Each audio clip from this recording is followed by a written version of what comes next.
Je vous salue et Pio Marie, mon petit-fils aussi vous salue. Alors, dans le livre de la lettre aux Corinthiens de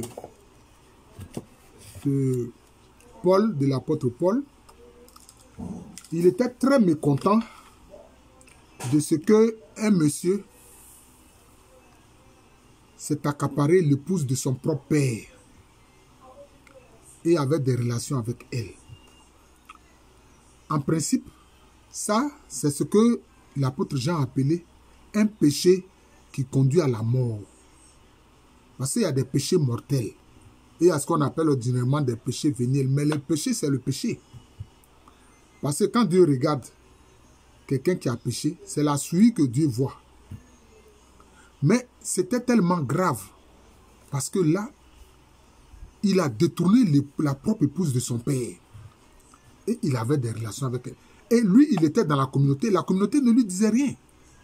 Et quand Paul a su cela, il était tellement mécontent. Parce qu'il a trouvé que c'est une abomination. Il y a des péchés graves qu'on appelle abomination. Comme la sodomie, la pédophilie, l'homosexualité. Dans la foi, c'est une abomination. C'est le terme qui est utilisé bibliquement. C'est une abomination parce que ça va contre la procréation. Ça va contre la vie. Voilà, ça va contre la vie. Et donc, qu'est-ce que Paul a dit? Paul a dit, mais celui-là, il doit être livré à Satan. Quand son corps sera livré à Satan, au moins, on a une chance que son âme soit sauvée. Que son âme soit sanctifiée par le Seigneur. Vous comprenez? C'est ce que Paul a dit. Mais réfléchissons un peu à cette parole de Paul. Elle est curieuse. Le livrer à Satan. Mais parce que ce monsieur interpellé, il ne voulait pas entendre raison. C'est-à-dire, c'est ce que le Seigneur appelle persister dans le péché. C'est-à-dire persister dans le péché. Tu sais que ce n'est pas bon, mais tu persistes et tu signes. À partir de ce moment-là, c'est toi-même qui t'es coupé dans le Seigneur.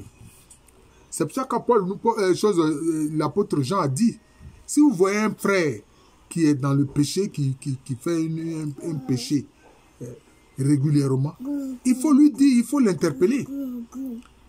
Hein? Il faut l'interpeller parce que si tu ne le fais pas, c'est comme si tu l'as laissé aller à la perdition. Alors que le Seigneur veut sauver son âme. Vous voyez? Maintenant, le fait d'être livré à Satan. Vous savez, le problème de Satan, oh Pio, reste tranquille, c'est que d'abord, il attaque notre corps. C'est ce que Satan fait d'abord. Il attaque d'abord notre corps. C'est notre corps, il attaque. Hein? Tu as faim, transforme ces pierres-là en pain. Comme il a dit au Seigneur Jésus-Christ. Oui. Et beaucoup d'hommes tombent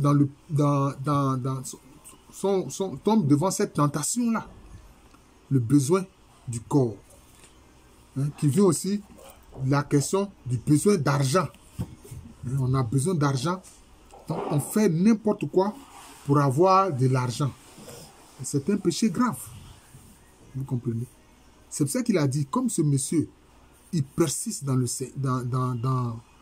péché et qu'il ne veut pas entendre raison, alors qu'il soit livré à Satan, que son corps soit livré à Satan. Mais pas son âme. Pas son âme. Parce que il faut que son âme soit sauvée. Cela veut dire quoi? Puisqu'il a été baptisé dans le nom du Seigneur, au nom du Père et du Fils et du Saint-Esprit. Donc, le salut que Jésus-Christ donne ne doit jamais être vain. Il doit forcément s'accomplir. Mais son corps là, dont il ne veut pas faire temple du Saint-Esprit là, cela va être livré à Satan. Pourquoi? Mais parce que Satan, par la persécution qu'il fait, il amène les gens aussi à l'humilité. Il amène les gens aussi à courir vers le Seigneur pour qu'ils comprennent que leur salut, c'est dans le Seigneur. Parce que c'est comme ça. C'est comme ça.